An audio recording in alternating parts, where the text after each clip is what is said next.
La lutte contre le sexisme, on en est où?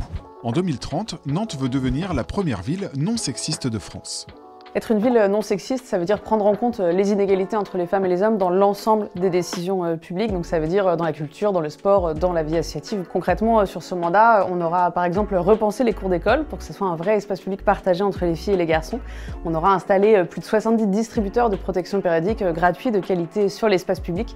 Et puis on est en train de repenser toute la manière dont on fait la ville, l'urbanisme, pour que les femmes se sentent bien dans leur ville. Des associations interviennent aussi et complètent cette action.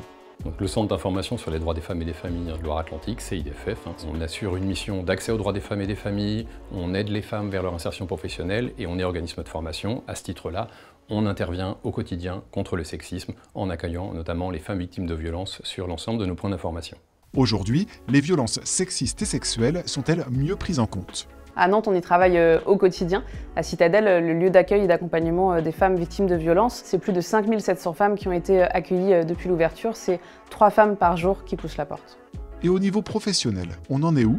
On est toujours à plus de 20% d'inégalité salariale entre femmes et hommes. Ce qui est important, c'est qu'aujourd'hui, il y a un arsenal législatif qui est complet sur le sujet et qu'aujourd'hui, les employeurs, les collectivités font un effort de formation à destination de leur personnel en matière de prévention et de lutte contre le sexisme au travail.